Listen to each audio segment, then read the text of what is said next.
Inilabas ng Philippine Statistics Authority ang resulta ng isinagawang compilation ng 2018 to 2023 Provincial Product Account ng City of Marikina.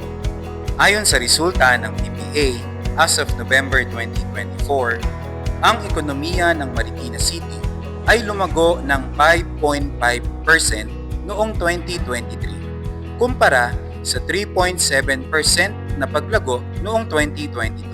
Ito ay kumakatawan sa pagtaas ng halaga ng GDP ng syudad ng 117.70 bilyon sa taong 2023. Sa mga major industries, ang services ay may mas mabilis na paglago sa 7.3% mula sa 5.1% noong 2022. Gayon din ang industry na may 3.1% na paglago kung ikukumpara sa 1.7% noong 2022. Sa taong 2023, ang ekonomiya ng Marikina City ay pangunahing services base na may kabuuang share na higit sa kalahati o 58.6%.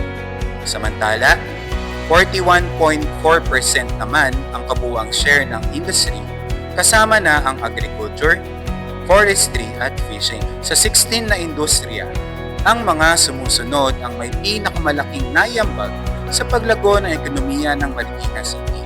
Wholesale and retail trade, repair of motor vehicles and motorcycles na may 1.7 percentage points.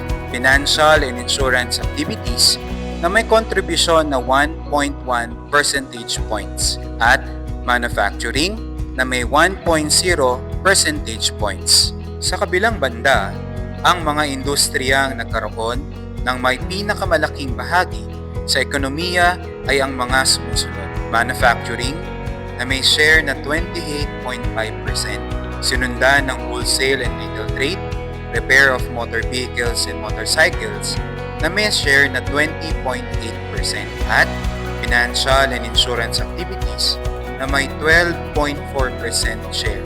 Ang mga industriyang ito ay may kontribusyon na higit sa kalahati o 61.7% sa kabuuang ekonomiya ng Marikina City sa taong 2023. Ang per capita GDP naman ay naitala sa 241,747 pesos sa taong 2023, 4.8% na mas mataas kumpara sa 230,642 pesos na naitala noong 2022. Para sa karagdagang impormasyon tungkol sa resulta ng Provincial Product Accounts, maaaring bisitahin ang PPA page sa PSA website.